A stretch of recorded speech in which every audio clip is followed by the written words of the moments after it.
One of the best things that I ever did for my guitar playing was to learn the notes on the fretboard.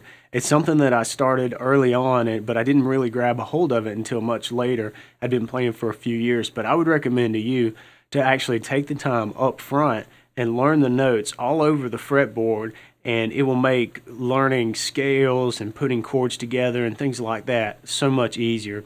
In particular, when you get to building your own solos and improvising, just knowing the note names just seems to come in so handy for you. So to do that, to learn the notes, the first thing that I would do is learn the names of the open strings.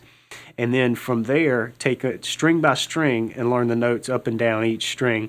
And over time, this isn't something that you'll sit down and do overnight. Over time, the notes will just start to become second nature to you. If someone says, give me an A, you'll know exactly where to go. Fact is, you'll have a few different options for that. So with that, let's go ahead and get started and take a look at the open strings. Okay, so first of all, when we reference the strings as guitar players, we usually talk about the fifth string, the fourth string, the third string, and so on.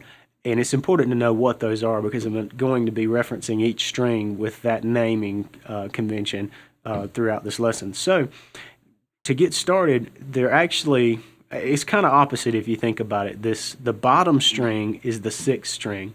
It may be the first one you get to when you're strumming, but it's the sixth string. And that's the fattest string, the low E string. Then the fifth string, and then I'm just picking one more toward the floor each time. So that's the sixth string, the fifth string, the fourth, the third, the second, and then finally the first. So now let's give note names to each of those strings.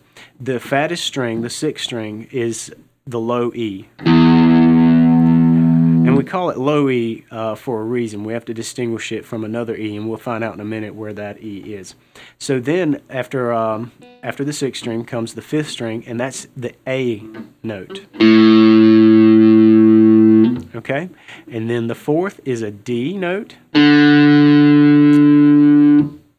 And then the third is a G note.